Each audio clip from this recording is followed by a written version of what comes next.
ठीक है, okay. Then unit vector कैसा निकालने का? यूनिट वेक्टर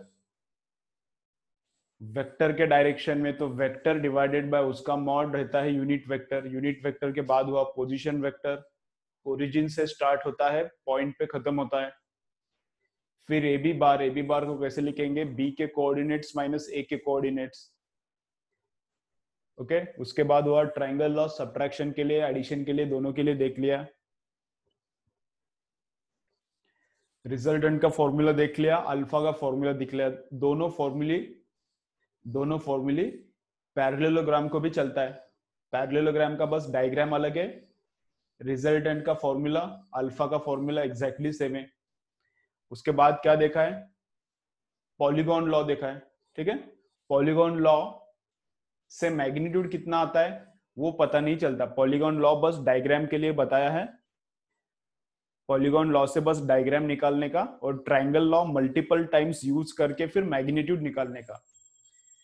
ट्रायंगल लॉ 2 बार 3 बार 4 बार ऐसा यूज करना पड़ता है, फिर मैग्नीट्यूड पता चलता है वेक्टर का। और पॉलीगॉन से क्या करना पड़ता है? पॉलीगॉन से बस डायग्राम निकाल सकते हैं हम लोग। ठीक है, ओके। तो अब इसके बाद क्या देखेंगे? पॉलीगॉन लॉ का एक एग्जांपल देखेंगे, फिर रिजोल्यूशन ऑफ वेक्टर देखेंगे, फिर थोड़े अच्छे न्यूमेरिकल्स देखते हैं। ठीक है, चलो। आज के लेक्चर के बाद क्या करने का? देखो तुम्हारे पास कौन सा बुक्स चाहिए। बुक्स देखो मैं क्या क्या बोल रहा हूँ, बुक्स कौन सा चाहिए। अभी शॉप्स ओपन है, तुम लोग बुक्स खरीद सकते हो। कौन सा बुक्स चाहिए तुम्हारे पास? थियरी के लिए, थियरी के लिए ओनली नोटबुक बस हो गया। थियरी के लिए क्या पढ़ना है? थियरी के लिए जितना मैं लिख के दे रहा हूं उतना काफी है, उतना बस हो गया। अप टू 150 मार्क्स नीट में, up to 150 marks, up to 160 marks out of 180, उतने तक नोटबुक बस हो गया। उसके आगे अगर स्कोर करना है तो फिर थोड़ा सा थ्योरी पढ़ना पड़ता है, लेकिन 150 और 160 पहुंचना इतना आसान नहीं है। 150 और 160 मुश्किल से एक डिस्ट्रिक्ट में 4-5 बच्चे जाते हैं। पूरे लातूर में भी कितने जाते हैं? 4-5 स्टूडेंट्स जाते हैं, जबकि लातूर में बहुत सारी जगह से स्टूडेंट्स आते हैं। तो डिफिकल्ट रहता है 150 क्रॉस करना, 160 क्रॉस करना। तो थ्योरी के लिए क्या है? थ्योरी के लिए कुछ और नहीं पढ़ना है। देखो क्या क्या बुक्स में बताता हूँ, अभी शॉप्स ओपन हुआ है, तुम लोग बुक्स खरीद सकते हो। थ्योरी के लिए ओनली नोटबुक पढ़ना है, बाकी कुछ नहीं पढ़ना, ओनली नोटबुक बस हो गया। ठीक है, कुछ चैप्टर्स के लिए एनसीईआरटी पढ़ना पड़ता है, कुछ थ्योरेटिकल चैप्टर्स है उनके लिए एनसीईआरटी पढ़ना पड़ता है, इसलिए एनसीईआरटी ले लो, लेकिन अब मत पढ़ो, जब मैं बोलता हूं तब पढ़ने का। ठीक है,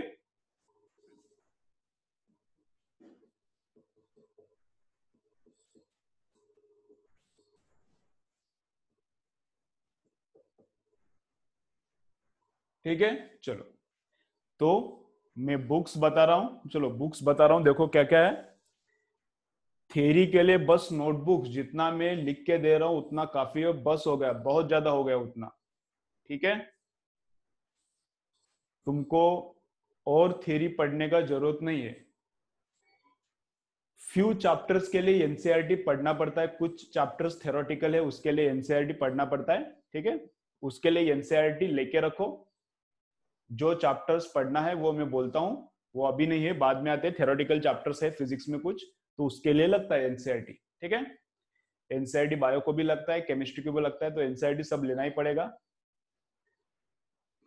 देन एमसीक्यू के लिए क्या करना है?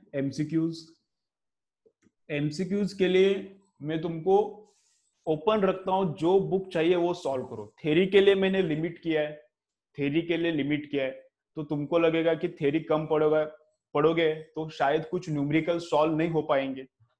तुमको अगर ऐसा लगता है, तुमको अगर ऐसा डाउट है क्या थ्योरी अब बस नोटबुक से पढ़ोगे तो शायद कुछ न्यूमेरिकल्स तुमसे सॉल्व नहीं हो पाएंगे, तो इसलिए मैं क्या करता हूँ, एमसीक्यू बोलता हूँ, कौन से भी बुक से सॉल्व करो।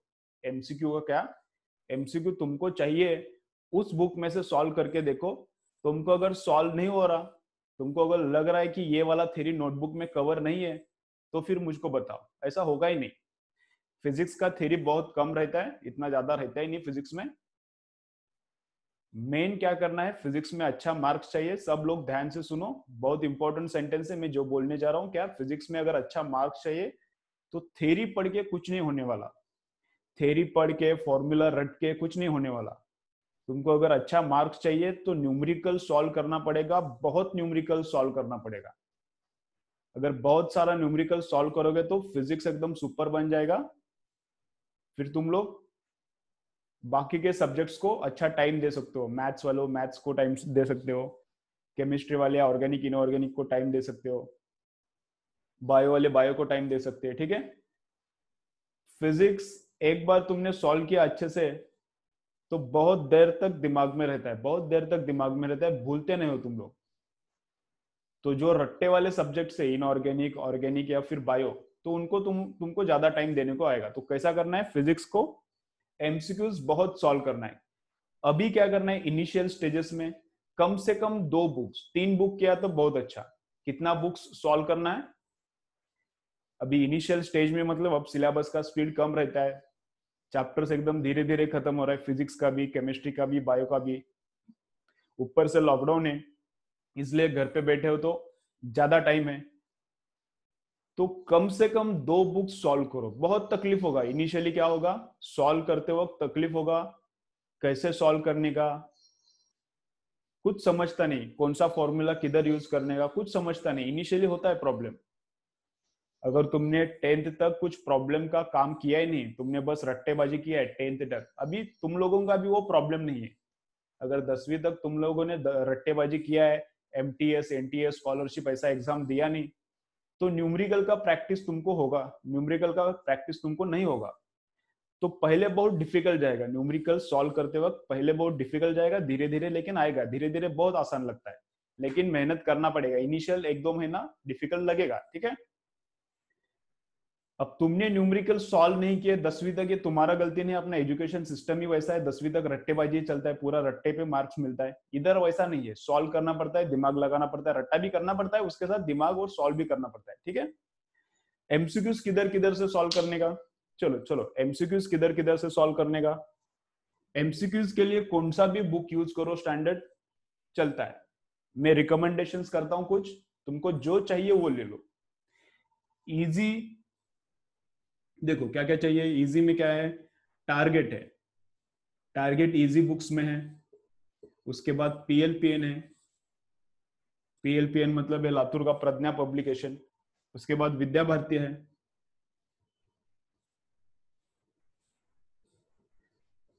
ओके। उसके बाद क्या है, मार्वल है। ये सब इजी बुक्स है, ये सब क्या है, इजी बुक्स है। इसमें से कौन सा भी एक उठाओ, इजी में से एक उठाने का, बुक उठाने का मतलब खरीदने का, इजी में से कौन सा भी एक बुक उठाने का, तुमको जो चाहिए वो ले लो। ठीक है, और डिफिकल्ट में एक बुक लो, डिफिकल्ट मतलब थोड़ा न्यूमेरिकल्स हार्ड रहता है, थोड़ा हार्ड रहता है। डिफिकल्ट वाले कौन सा लो, एररलेस लो,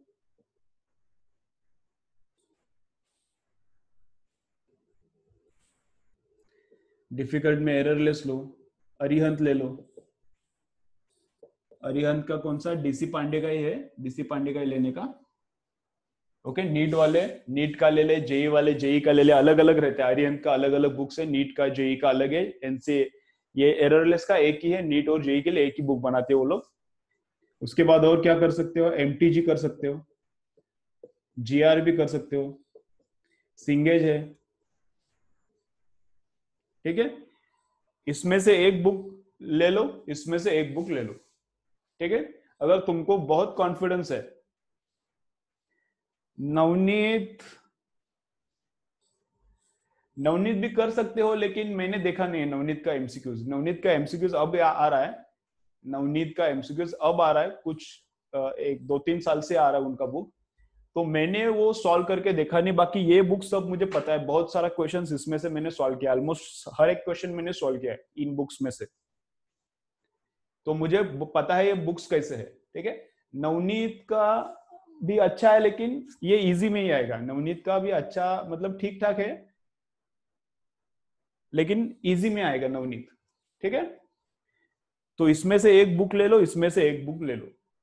अगर तुमको लगता है बहुत ज्यादा कॉन्फिडेंस है, एमटीएस में सिलेक्शन हुआ है, एनटीएस में सिलेक्शन हुआ है, स्कॉलरशिप में सिलेक्शन हुआ है, और तुमको लगता है कि तुमको एमसीक्यूज में अच्छा है, तुम्हारा हैंड है, एमसीक्यूज अच्छे से आते हैं, कोई प्रॉब्लम नहीं है, ऐसा तुमको अगर लगता है, तो फिर ये इजी वाला बुक मत खरीदो, डिफिकल्ट वाला ही दो खरीदो।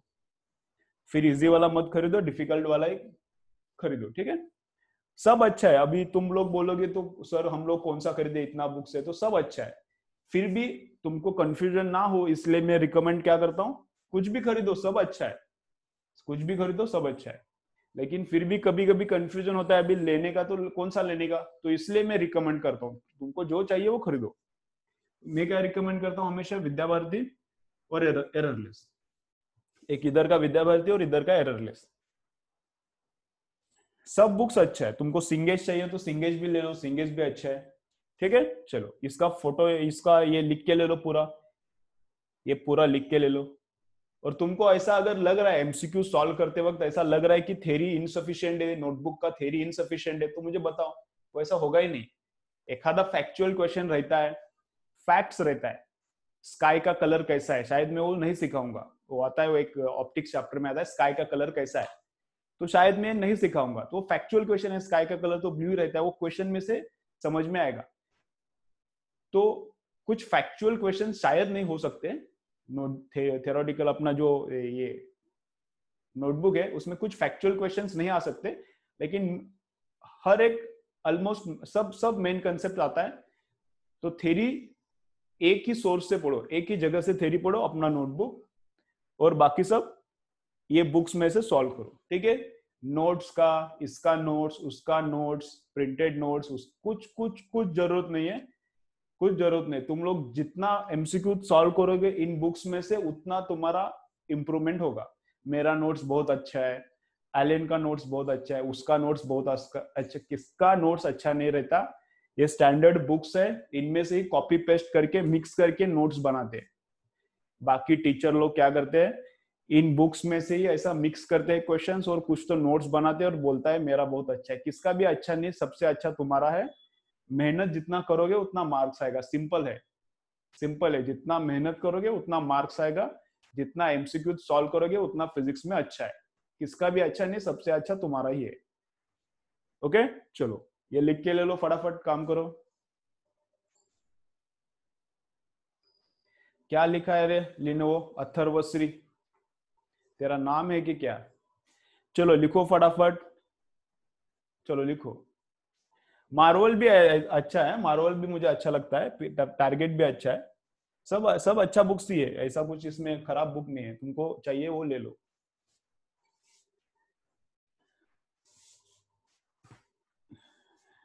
चलो लिखो फटाफट, हो गया, आगे जाएंगे।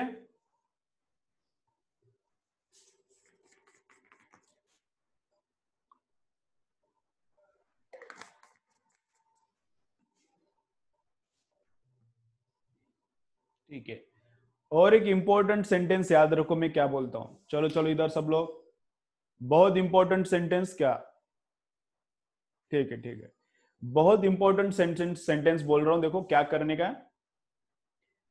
केमिस्ट्री का भी और बायोलॉजी का भी, और तुमको भी ये एक्सपीरियंस होगा अगर तुम लोगों ने अब तक पढ़ाई किया है, अभी जितना अभी तुम लोग ऑनलाइन लेक्चर को आ रहे हो, इसका मतलब तुम लोग सिंसियर ही हो, फालतू लोग नहीं है इधर कोई अपना ऑनलाइन लेक्चर देखने वाला।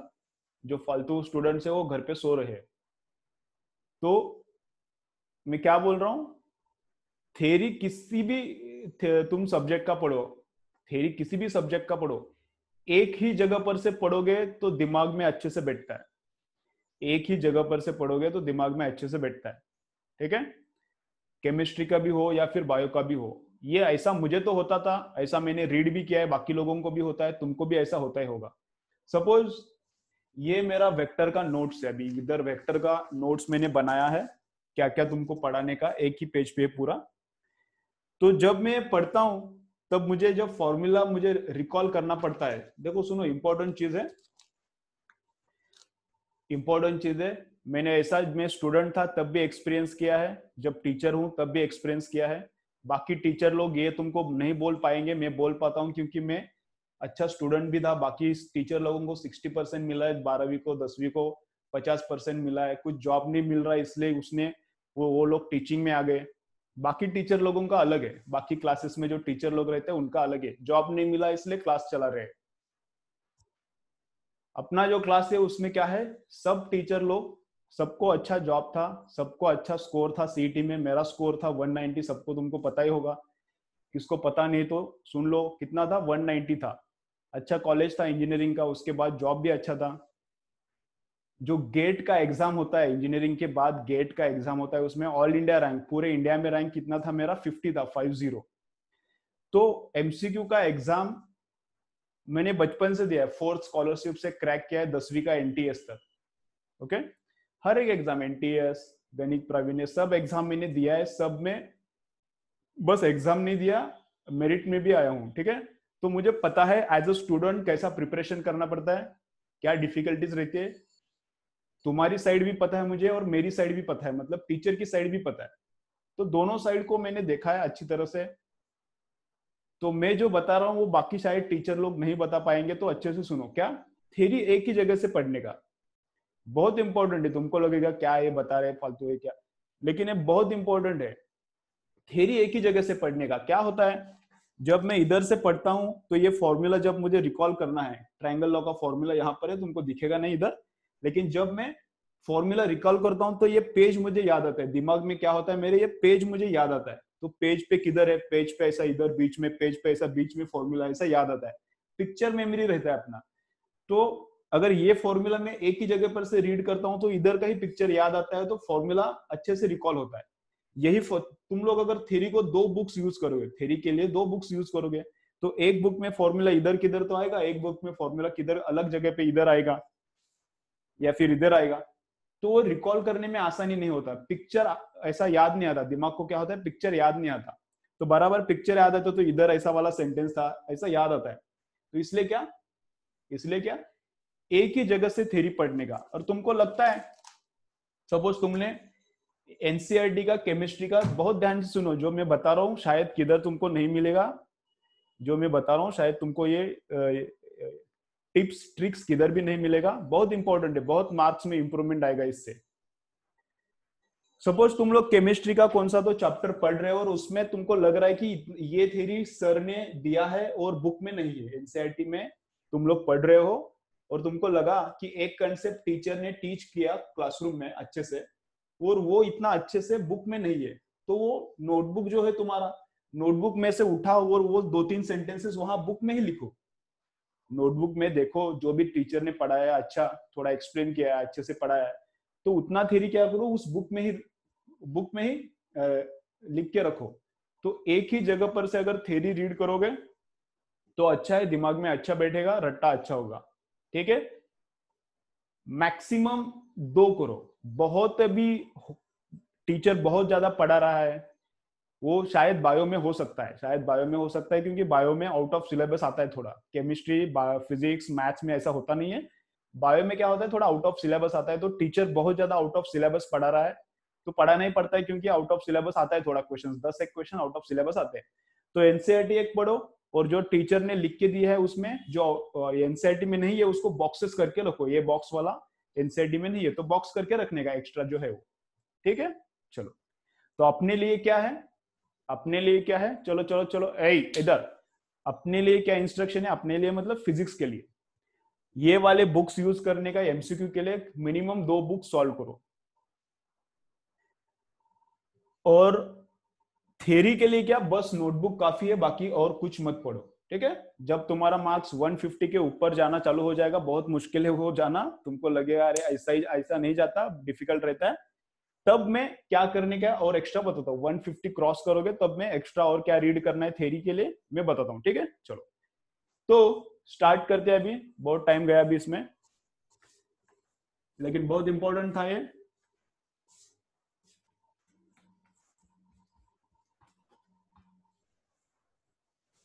चलो, तो क्या करना है, पॉलीगॉन लॉ और एक बार मैं एक्सप्लेन करता हूं, पॉलीगॉन लॉ और एक बार मैं एक्सप्लेन करता हूं, एक एग्जांपल करेंगे।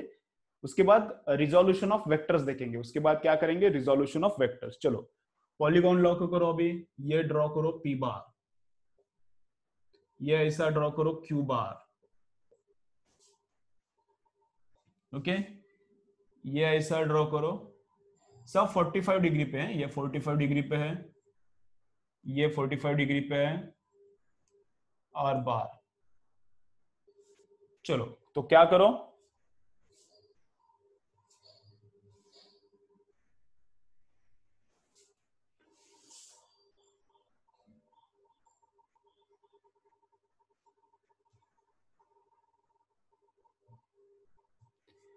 P bar plus Q bar plus Q bar plus are बार। चलो ये वाला करो, थोड़ा इसको मैं चेंज करता हूं, चलो ड्राइंग करके ले लो, इधर वाला 45 है एंगल, ठीक है। चलो आर बार ऐसा ड्रॉ किया मैंने,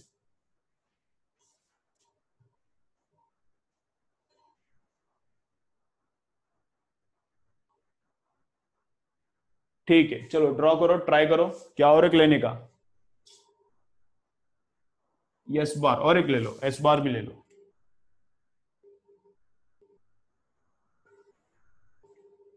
चलो ड्रॉ करो, P plus Q plus R plus S। Resultant अगर कौन से वेक्टर को इंटरसेक्ट करता है तो चलता है, कोई प्रॉब्लम नहीं है। अगर रिजल्टेंट कौन से वेक्टर को इंटरसेक्ट करता है तो भी कोई टेंशन नहीं लेने का, वही अपना रिजल्टेंट रहता है। चलो करो, ड्रॉ करो P plus Q plus R plus S, try करो आता है क्या देखो। मैं इधर करता हूं, अभी तुम्हारा आंसर मैं चेक नहीं कर सकता और तुम लोग कमेंट भी नहीं कर सकते, तो करो और मैं करने के बाद चेक करो। चलो करो फटाफट।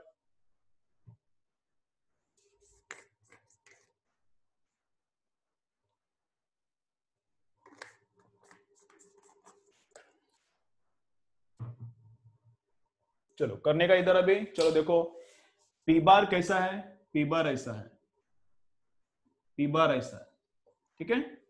उसके बाद क्या है, क्यू बार कैसा है, क्यू बार है टुवर्ड्स लेफ्ट, तो क्यू बार है ऐसा टुवर्ड्स लेफ्ट, ठीक है।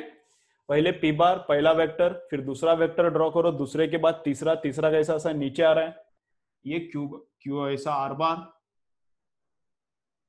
ये आर बार, ठीक है। तीसरा वेक्टर पहला, दूसरा, फिर तीसरा, उसके बाद क्या है यस बार, तो यस बार कैसा है ऐसा, यस बार कैसा है ऐसा ऊपर है, ओके।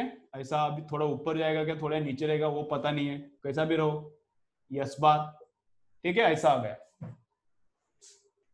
P फिर Q फिर R फिर S। अब रिजल्टेंट कैसा निकालने का रहता है, चलो इधर रिजल्टेंट कैसे निकालने का रहता है, starting point of first to end point of last, तो starting point of first to end point of last, starting point of first to end point of last ऐसा निकालना रहता है। तो ये अपना रिजल्टेंट है, ये अपना रिजल्टेंट है। तुमको लगेगा इसको क्रॉस कर रहा है, इंटरसेक्ट मार के जा रहा है, कुछ भी होने दो ना, कोई फर्क नहीं पड़ता, कुछ भी होने दो, कोई फर्क नहीं पड़ता। जितना वेक्टर का एडिशन दिया है एक के बाद ड्रॉ करो, एक के बाद एक के बाद एक के बाद एक, और ओवरऑल स्टार्टिंग पॉइंट, पहले वाले का स्टार्टिंग पॉइंट लास्ट वाले का एंड पॉइंट को ज्वाइन करने का, यही अपना रिजल्टेंट है, यही अपना रिजल्टेंट है, ठीक है। चलो करो, ड्रॉ करो, ड्रॉ करो। आ गया क्या, किसी का तो आ गया था क्या, ये अपना रिजल्टेंट ऐसा है, ऐसा ऐसा, ठीक है। आ रहा है क्या, ऐसा आ गया क्या, क्या और प्रैक्टिस करने का, आगे जाने का, क्या और प्रैक्टिस करने का, आ गया ना, ठीक है। आगे जाने का कि फिर सिंपल सिंपल है, कुछ डिफिकल्ट नहीं है। मोर प्रैक्टिस, मोर प्रैक्टिस, क्या आगे जाने का, चलो बोलो कैसा, ठीक है। आगे चलता हूं फिर मैं, प्रैक्टिस, चलो और एक लेता हूं फिर प्रैक्टिस के लिए, चलो और एक लेता हूं। इसको ही क्या करो, ये ड्राइंग हो गया, ड्राइंग हो गया। चलो इसको ही क्या करेंगे, थोड़ा ऐसा लिखता हूं मैं, उल्टा लिखता हूं, क्या लिखता हूं, R bar plus Q bar plus S bar plus P bar. चलो करो, इसको ही उल्टा सीधा लिख दिया, R plus Q plus S plus P. चलो करो, ड्रॉ करो।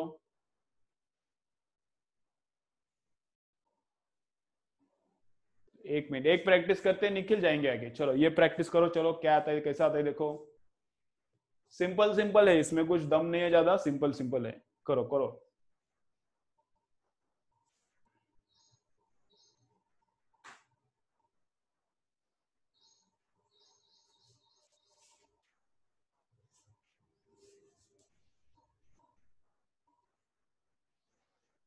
चलो करने का देखो।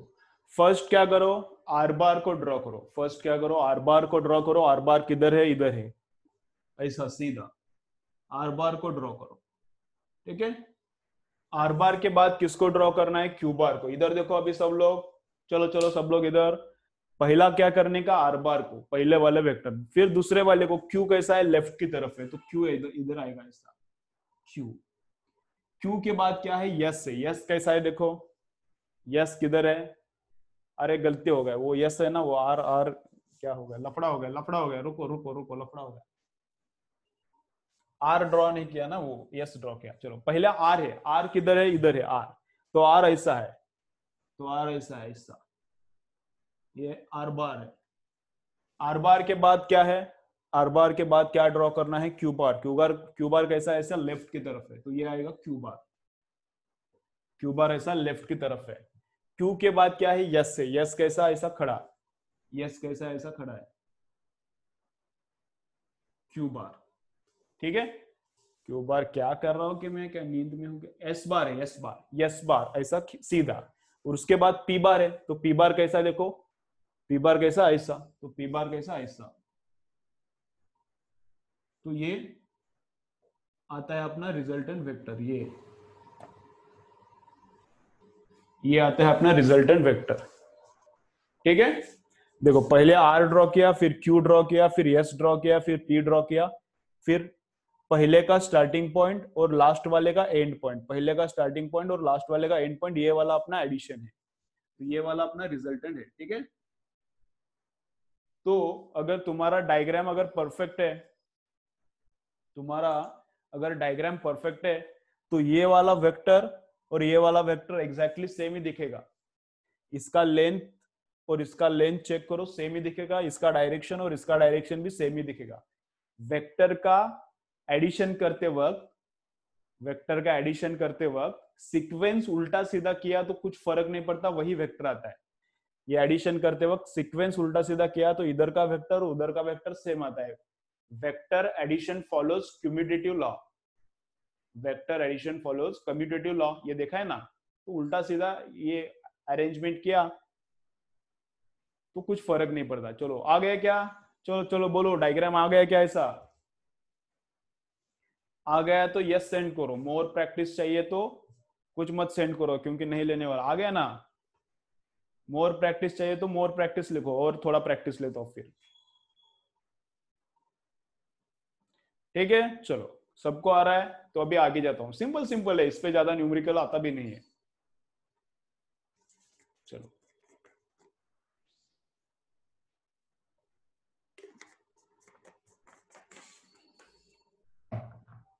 चलो नेक्स्ट क्या करने का अभी,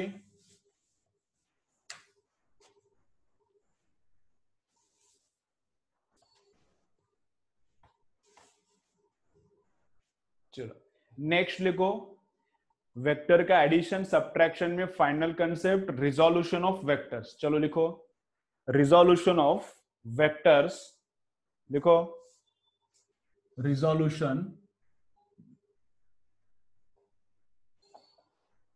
resolution of vectors into rectangular components, resolution of vector into rectangular components, resolution of vector into rectangular components। ठीक है, चलो तो रिजोल्यूशन मतलब क्या रहता है, बहुत काम का चीज है, बहुत इंपॉर्टेंट है। इस पे ही बहुत सारे न्यूमेरिकल्स हमको सॉल्व करना है। ट्रायंगल लॉ कभी कभी यूज करना पड़ता है, पॉलीगॉन लॉ बहुत ही कम टाइम यूज करना पड़ता है, लेकिन ये बहुत ज्यादा यूज करना पड़ता है। ठीक है, तो ये देखो सिंपल है, बहुत अच्छा कंसेप्ट है। Resolution of vector into rectangular component. तो कैसा रहता है, सपोज अगर वेक्टर ऐसा है, ये अपना y एक्सिस है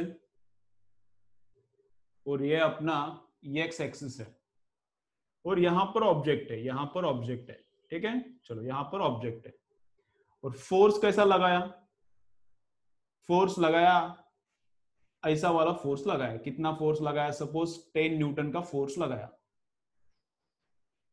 ठीक है, चलो यहां पर ऑब्जेक्ट है और कितना फोर्स लगाया, 10 न्यूटन का, और एक्स एक्सिस के साथ एंगल कितना कर रहा है वो, एक्स एक्सिस के साथ, ये हॉरिजॉन्टल है ना, एक्स एक्सिस के साथ एंगल कितना कर रहा है वो 30 डिग्री कर रहा है। तो देखो इधर क्या रहता है, चलो चलो इधर इधर, तो क्या रहता है, ऑब्जेक्ट पे हम लोगों ने फोर्स ऐसा लगाया, ग्रेविटी वगैरह कुछ नहीं है ऑब्जेक्ट पे, बस इतना ही फोर्स है, नहीं तो ग्रेविटी से नीचे आएगा वो ऐसा मत सोचो, ग्रेविटी वगैरह कुछ नहीं है ऑब्जेक्ट पे, एक ही सिंगल फोर्स है 10 न्यूटन का। तो ऑब्जेक्ट कैसे जाएगा, ऐसे जाएगा, थोड़ा ध्यान से देखो कैसा जाएगा, ऑब्जेक्ट कैसे जाएगा, इधर ऐसा जाएगा, तो इधर का ऑब्जेक्ट कुछ देर के बाद इधर आएगा, फोर्स ऐसा है तो इसी डायरेक्शन में ऑब्जेक्ट जाने वाला है, तो इधर का ऑब्जेक्ट कुछ टाइम के बाद इधर आएगा, तो इधर का ऑब्जेक्ट इधर आएगा, उसका मतलब क्या है, ऑब्जेक्ट ने एक्स में भी डिस्टेंस कवर किया है और वाई में भी डिस्टेंस कवर किया है, इधर का ऑब्जेक्ट इस फोर्स के वजह से इधर आता है, ठीक है, तो ऑब्जेक्ट ने, इधर का ऑब्जेक्ट इधर आता है, देखो इधर का ऑब्जेक्ट इधर इधर आता है, मतलब एक्स एक्सिस में भी, एक्स में भी उसने डिस्टेंस कवर किया है और ऊपर चढ़ गया, राइट की तरफ गया मतलब एक्स कोऑर्डिनेट में भी डिस्टेंस कवर किया, और इधर का ऑब्जेक्ट इधर गया मतलब ऊपर भी चढ़ गया, कंपेयर टू इनिशियल पोजीशन है ऊपर भी चढ़ गया, तो उसने वाई डायरेक्शन में भी डिस्टेंस कवर किया है और एक्स डायरेक्शन में भी डिस्टेंस कवर किया है, तो फोर्स थोड़ा एक्स में काम करता है और थोड़ा वाई में काम करता है, टोटल फोर्स 10 न्यूटन का है, टोटल फोर्स 10 न्यूटन का है, मतलब 10 न्यूटन में से थोड़ा पार्ट एक्स एक्सिस में काम करता है, इसलिए ऑब्जेक्ट इधर आगे आगे आगे आगे जा रहा है, इधर का ऑब्जेक्ट इधर आ गया मतलब आगे गया ना कुछ, तो एक्स एक्सिस में आगे गया, और 10 न्यूटन का थोड़ा पार्ट वाई एक्सिस में भी काम करता है, वाई डायरेक्शन में काम करता है, इसलिए इधर का ऑब्जेक्ट ऐसा ऊपर चढ़ गया, ये ऊपर वाले फोर्स के वजह से ऐसा ऊपर चढ़ गया ऑब्जेक्ट, और इधर वाले फोर्स के वजह से ऑब्जेक्ट इधर गया, तो इधर भी गया और इधर भी गया मतलब इधर गया, इधर भी गया एक्स एक्सिस में भी और वाई एक्सिस में भी ऊपर चढ़ गया, तो ये एक्स डायरेक्शन में कितना फोर्स है और वाई डायरेक्शन में कितना फोर्स है ये निकलता है कंपोनेंट से, एक्स डायरेक्शन में कितना फोर्स है और वाई डायरेक्शन में कितना फोर्स है ये निकलता है कंपोनेंट से। तो एक्स डायरेक्शन का फोर्स क्या रहता है, एक्स डायरेक्शन में कितना, इधर 10 न्यूटन है तो इस डायरेक्शन में कितना फोर्स काम कर रहा है, इधर 10 न्यूटन है टोटल, तो इस डायरेक्शन में कितना फोर्स काम कर रहा है, तो ऐसा निकालने का, नियर थीटा रहता है कॉस कंपोनेंट, नियर थीटा क्या कंपोनेंट रहता है, कॉस कंपोनेंट, और अवे फ्रॉम थीटा क्या कंपोनेंट रहता है, अवे फ्रॉम थीटा क्या कंपोनेंट रहता है, साइन कंपोनेंट। तो ये वाला फोर्स कितना रहता है 10 cos 30, ये वाला फोर्स का कंपोनेंट कितना रहता है 10 cos 30, थीटा के पास वाला cos रहता है, और ये वाला कंपोनेंट कितना रहता है फोर्स का 10 sin 30, समझ रहा है, ये टोटल 10 न्यूटन ऐसा है, तो उसमें से ऊपर कितना काम कर रहा है 10 sin 30, थीटा से दूर वाला साइन, और थीटा के पास वाला क्या रहता है कॉस कंपोनेंट रहता है, तो ये कितना आता है cos 30 √3/2 आता है, cos 30 कितना आता है √3/2, तो 2 से इसको डिवाइड किया तो 5, 5 √3, तो इस डायरेक्शन में कितना फोर्स काम कर रहा है 5 √3 काम कर रहा है, और इस डायरेक्शन में ऊपर के डायरेक्शन में कितना काम कर रहा है sin 30 मतलब 1/2 रहता है 5 न्यूटन, तो अपवर्ड डायरेक्शन में 5 न्यूटन का फोर्स काम कर रहा है, इस डायरेक्शन में कितना फोर्स काम कर रहा है, इतना काम कर रहा है, अगर टोटल फोर्स इतना है तो, ठीक है, इसको बोलते हैं रेक्टेंगुलर कंपोनेंट्स, इनको क्या बोलते हैं रेक्टेंगुलर कंपोनेंट्स, ठीक है, चलो लिखो फटाफट, लिखो इसका यूज कैसे करना है धीरे धीरे बोलता हूं मैं, चलो लिखो,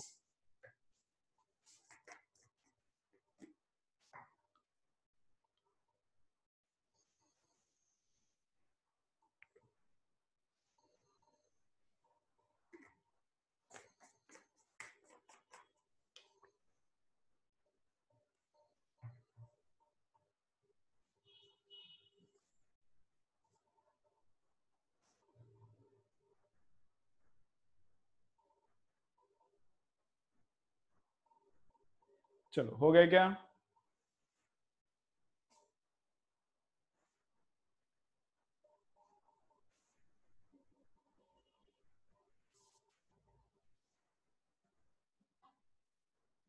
ठीक,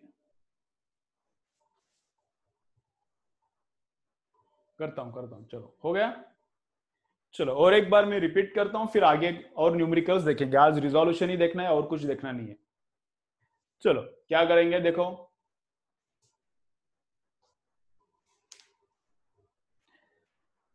और आज क्या करता हूँ, लेक्चर के बाद तुमको मैं 10 न्यूमेरिकल्स का फोटो सेंड करता हूँ व्हाट्सएप ग्रुप पे। ये न्यूमेरिकल आज का लेक्चर होने के बाद 10 न्यूमेरिकल्स का फोटो सेंड करता हूँ। जितने सॉल्व होते हैं तुम लोग घर पे करो, नहीं होते वो लोग वो उतने एग्जांपल्स मुझे कल लेक्चर में पूछो, ठीक है? होमवर्क आज देता हूं मैं, ग्रुप पे भेजता हूं, उतना सॉल्व करो, ठीक है? चलो तो देखो इधर क्या करना है, चलो चलो इधर क्या करना है देखो, अगर टोटल फोर्स ऐसा 10 न्यूटन का है तो 10 में से थोड़ा पार्ट एक्स एक्सिस में काम करता है, 10 में से थोड़ा पार्ट ऐसा ऊपर काम करता है। तो ऊपर काम करने वाला कितना और इधर काम करने वाला कितना, दोनों कंपोनेंट्स 90 डिग्री पे ही लेने का रहता है। ये कंपोनेंट और ये कंपोनेंट 90 डिग्री पे ही लेने का रहता है। तो इधर क्या रहता है, थीटा के पास में रहता है कॉस कंपोनेंट, थीटा के पास में क्या रहता है, कॉस कंपोनेंट। तो ये 10 कॉस 30 आता है, तो कॉस 30 √3/2, कॉस 30 √3/2 डाला तो 2, इसको डिवाइड किया तो 5 और इधर का √3। तो 10 का इधर कितना काम कर रहा है, 5√3 न्यूटन काम कर रहा है 10 में से। और इधर कितना काम कर रहा है, इधर 10 न्यूटन है, मतलब इधर कितना फोर्स काम कर रहा है। तो ये अवे फ्रॉम थीटा रहता है sign component, away from theta क्या रहता है, साइन कंपोनेंट। तो साइन ऑफ 30 1/2 रहता है, तो 5 न्यूटन आता है, ठीक है? चलो देखो और एग्जांपल्स करेंगे अपन।